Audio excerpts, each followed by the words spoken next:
নমস্কার বন্ধুরা, আমার চ্যানেলে আপনাদের সবাইকে স্বাগত। আজ আমি আপনাদের সামনে এমন এক গল্প নিয়ে এসেছি যা আমাকে একজন অনুরাগী পাঠিয়েছেন। নাম প্রকাশে অনিচ্ছুক তিনি। গল্পটি এতটাই গভীর, এতটাই আবেগী এবং রোমাঞ্চকর যে আমি নিজে এটা আপনাদের না শুনিয়ে থাকতে পারিনি। আশা করি আপনাদের ভালো লাগবে। আর হ্যাঁ, যদি আপনারা আমার ব্যক্তিগত আইএমও নাম্বার পেতে চান তাহলে পুরো গল্পটি শেষ পর্যন্ত মনোযোগ দিয়ে শুনবেন, কারণ গল্পের কোনো এক ফাঁকে আমি আমার ইমো নাম্বারটি শেয়ার করব। আমার চাচার ডিভোর্সের পর থেকে সবকিছু কেমন যেন ওলটপালট হয়ে গিয়েছিল।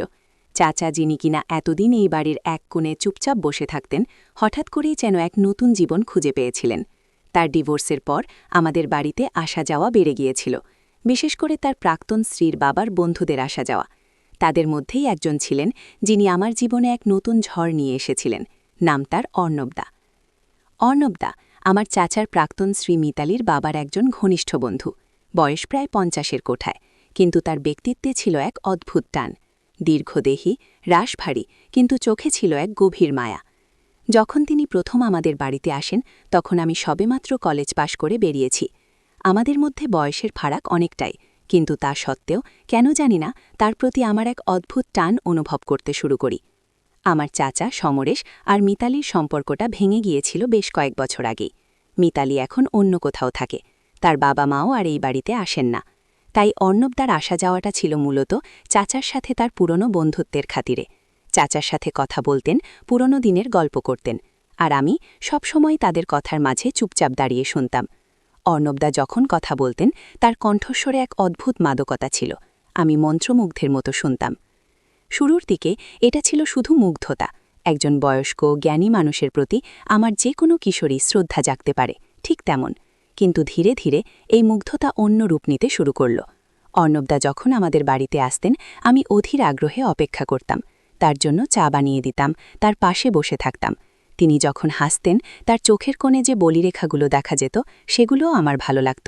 তার গলার স্বরের খঙ্কার, কথা বলার ধরন সবকিছুই আমাকে আচ্ছন্ন করত। আমার মনে এক অস্বস্তিকর অনুভূতি জন্ম নিচ্ছিল। এই অনুভূতিটা ঠিক কি তা আমি নিজেও বুঝতাম না। এটা কি শুধু মুগ্ধতা নাকি আরও গভীর কিছু? আমি নিজেকে বোঝানোর চেষ্টা করতাম যে এটা সম্ভব নয়। অর্ণবদা আমার চাচার বন্ধুর বয়সী, আর আমার চাচার প্রাক্তন স্ত্রীর বাবা, যার মানে উনি আমার চাচার শ্যালকের বাবার বন্ধু। এত বছরের সম্পর্ক, এত বিশাল বয়সের ফারাক। আমি এসব ভেবে নিজেকে শান্ত করার চেষ্টা করতাম, কিন্তু মন তো আর যুক্তি মানে না। অর্ণবদা যখনই আমাকে দেখতেন তার চোখে এক অদ্ভুত দ্যুতি জ্বলে উঠত।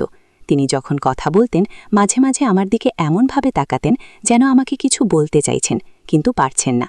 সেই চাহনিতেই থাকত হাজারো অব্যক্ত কথা। আমার বুকের ভেতরটা ধুকপুক করত। আমি কি তবে ভুল দেখছি, নাকি তিনিও আমার মতোই কিছু অনুভব করছেন? একদিন এক অলস দুপুরে চাচা বাড়িতে ছিলেন না।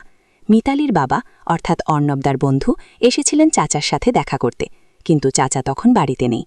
অর্ণবদা কিছুক্ষণ ইতস্তত করে বললেন, আজ কি তাতেই আসা হলো না?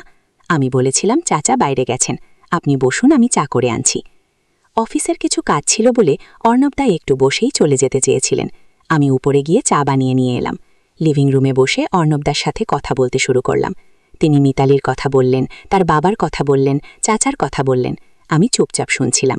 এমন সময় তিনি আমার দিকে তাকিয়ে বললেন, তোমার চোখগুলো খুব সুন্দর, মায়াবী। আমার বুকের ভেতরটা যেন এক ধাক্কায় কেঁপে উঠল। এমন কথা তো কেউ আমাকে কোনোদিন বলেনি। আমি কি বলবো বুঝতে পারছিলাম না, শুধু একটু হাসলাম।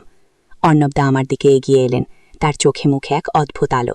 তিনি আমার হাতটা আলতো করে ধরলেন। তার হাতের স্পর্শে আমি যেন শিউরে উঠলাম। এক তীব্র বিদ্যুৎ তরঙ্গ আমার সারা শরীরে বয়ে গেল। আমি ভয়ে উত্তেজনায় জমে গেলাম। কি হচ্ছে এটা? এটা কি বাস্তব, নাকি আমি কোনো স্বপ্ন দেখছি? অর্ণবদা আমার আরও কাছে এলেন। তার নিঃশ্বাসের উষ্ণতা আমার মুখে এসে লাগল। আমি তার চোখের দিকে তাকিয়ে রইলাম। সেই চোখে ছিল এক গভীর টান, এক অব্যক্ত আকুলতা। তিনি আলতো করে আমার চিবুক তুলে ধরলেন। আমার ঠোঁটের ওপর তার ঠোঁট নেমে এলো। এক নিবিড় গভীর চুম্বন। সেই মুহূর্তে আমি যেন সময় স্থান ভুলে গিয়েছিলাম। শুধু অনুভব করছিলাম তার স্পর্শ, তার উষ্ণতা, তার ভালোবাসা। এই চুম্বন ছিল সব নিয়মের বাইরে, সব সামাজিকতার ঊর্ধ্বে। এটা ছিল এক নিষিদ্ধ প্রেমের প্রথম অধ্যায়, যা আমাদের দুজনকেই এক অজানা রোমাঞ্চকর পথে নিয়ে যেতে চলেছিল। এই চুম্বনের গভীরতায় আমি যেন হারিয়ে যাচ্ছিলাম। মনে হচ্ছিল এই বন্ধন আমাদের দুজনকে এক অদৃশ্য সুতোয় বেঁধে ফেলেছে। কিন্তু তখনই দরজায় কলিং বেলের শব্দ। কে আসতে পারে এখন? আমার বুক ধুকপুক করতে লাগল। এই অসমাপ্ত চুম্বনের রেশ তখনও আমার ঠোঁটে লেগেছিল। অর্ণবদা আমার দিকে তাকিয়ে রইলেন, তার চোখে ছিল একই রকম আকুলতা। আমি কি করব? এই অবস্থায় কে দরজা খুলবে? এই অচল অবস্থার মধ্যে আমাদের দুজনের হৃৎস্পন্দন যেন একই তালে বেজে চলছিল। এই গোপন নিষিদ্ধ সম্পর্কের বীজ কি তবে এইভাবেই অঙ্কুরিত হতে চলেছিল? এই অজানা রোমাঞ্চকর পথ কি তবে আমাদের দুজনকে আরও গভীরে নিয়ে যাবে? তার চোখের গভীরে আমি ডুবে যাচ্ছিলাম, যেন এক অতল সাগরে, যেখানে শুধু আমরা দুজন আর আমাদের গোপন প্রেম। বন্ধুরা, আজকের গল্প এখানেই শেষ নয়। এই রোমাঞ্চকর, আবেগে এবং গভীর ভালোবাসার পরবর্তী অধ্যায় জানতে আপনারা কি আগ্রহী? তাহলে কমেন্ট করে অবশ্যই জানান। আর আমার চ্যানেলটি সাবস্ক্রাইব করতে ভুলবেন না, কারণ এর পরের পর্বে আপনাদের জন্য অপেক্ষা করছে আরও অনেক অজানা, অনেক চমক। এবং যারা আমার ব্যক্তিগত IMO নাম্বার পেতে চান, তারা সম্পূর্ণ মনোযোগ দিয়ে পুরো গল্পটি শুনেছেন আশা করি। পরবর্তী পর্বে সেই গোপন নম্বরটি আপনাদের সাথে শেয়ার করব। ততক্ষণ পর্যন্ত ভালো থাকুন, সুস্থ থাকুন।